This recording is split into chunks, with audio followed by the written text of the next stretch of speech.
प्रणाम साथियों, welcome to Bimlendra Pratap Singh. दोस्तों, आज मैं आपको बताने वाला हूँ part of sentence. Part of sentence का हिंदी अर्थ होता है वाक्य के अंग। किसी एक शब्द या शब्दों का वह समूह जिससे सार्थक और पूर्ण भाव स्पष्ट हो, उसे हम सेंटेंस कहते हैं, वाक्य कहते हैं। जैसे गाय दूध देती है, गायें दूध देती हैं। काउज गिव मिल्क, वह बहुत सुंदर लिखती है। She writes very well. इसका हम इंग्लिश में डिफिनेशन जान लेते हैं। सेंटेंस का definition: a single word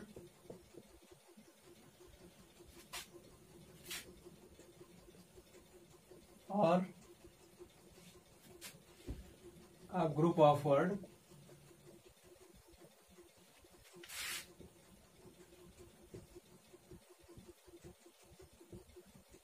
a single word or a group of word which make complete sense.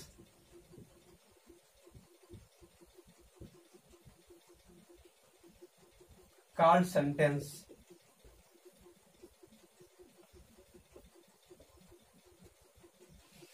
A single word or a group of word which make complete sense called sentence.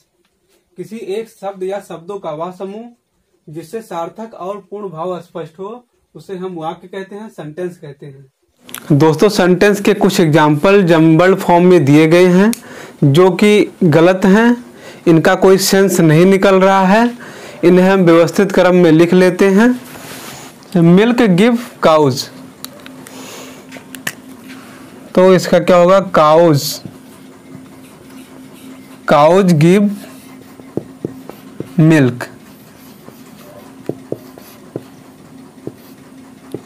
Cause give milk.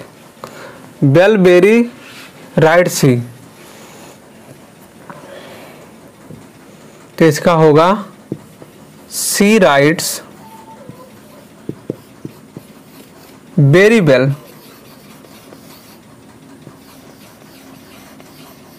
वह बहुत अच्छा लिखती है, वह बहुत सुंदर लिखती है।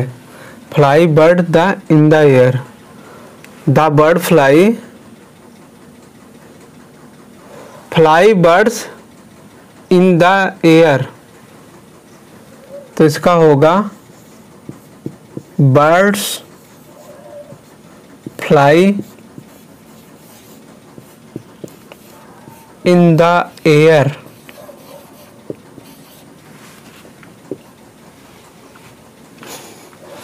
फ्रेज, फ्रेज का हिंदी अर्थ होता है वाक्यांश। सार्थक शब्दों का वह समूह जिससे भाव तो निकलता है, पूर्ण भाव का बोध नहीं होता है, उसे हम वाक्यांश कहते हैं। Phrase is a group of word that make sense but not complete sense. Phrase is a group of word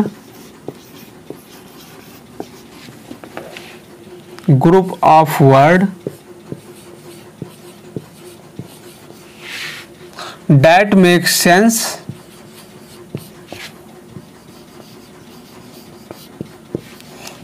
makes sense but not complete sense.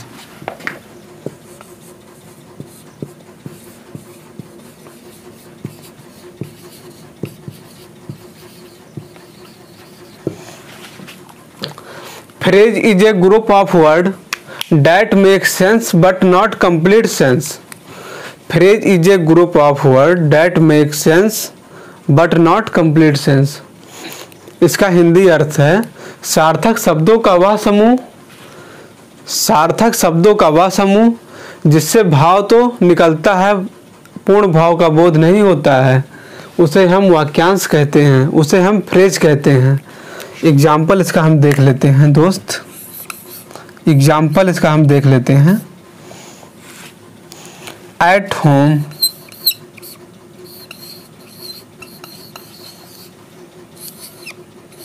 On the table,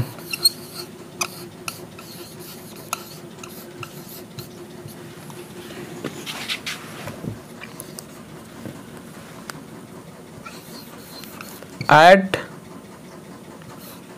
10 o'clock in the east.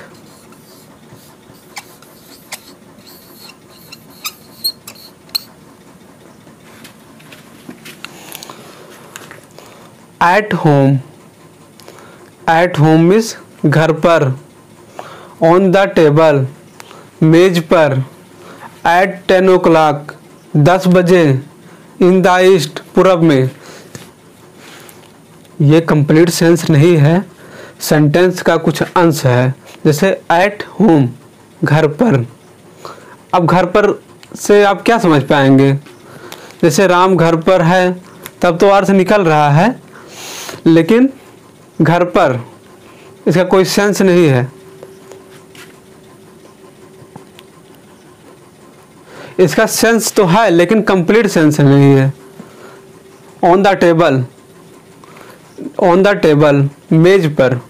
Sense तो है कि मेज पर, लेकिन complete sense नहीं है. ऐसे in the east, पूरब में. पूरब में क्या है, हमें इसके बारे में जानकारी नहीं है. सेंस तो है लेकिन कंप्लीट सेंस नहीं है.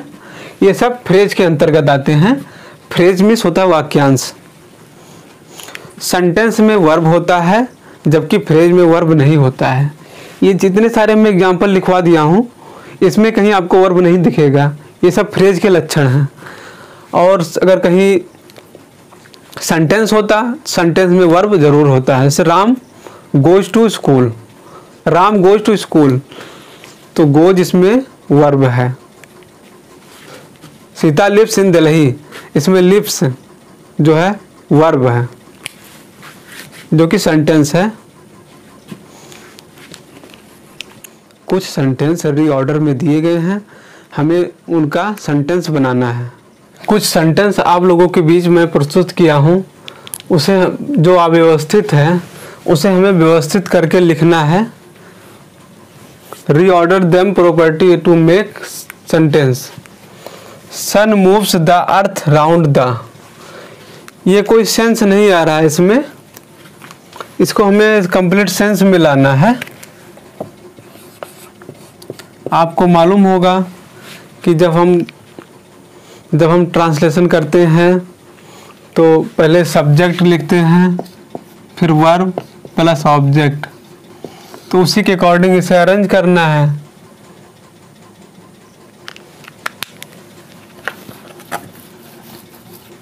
अब यहां देख लीजिए example number 1. Sun moves the earth round the. इसका कोई कंप्लीट सेंस है नहीं, इसे हमें कंप्लीट सेंस में ले आना है. तो इसका होगा the earth moves round the सन.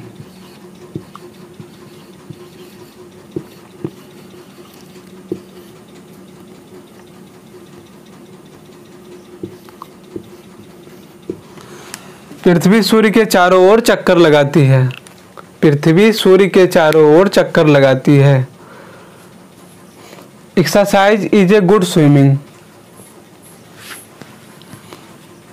ये भी रीऑर्डर में है, इसे हमें सेंटेंस बनाना है इसका.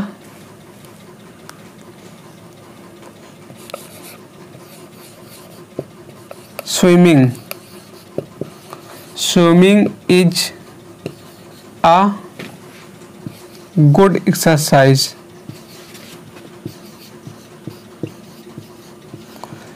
Swimming is a good exercise. Wins slow the study and race. इसका होगा slow and steady.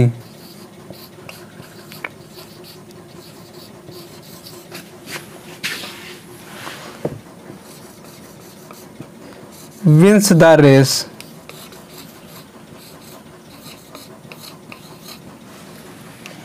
Slow and steady wins the race. दोस्तों, अगर यह मेरा वीडियो अच्छा लगा तो वीडियो को लाइक ज़रूर करिएगा. अगर आप मेरे चैनल पर नए हैं तो चैनल को सब्सक्राइब करना मत भूलिए। धन्यवाद। आपका दिन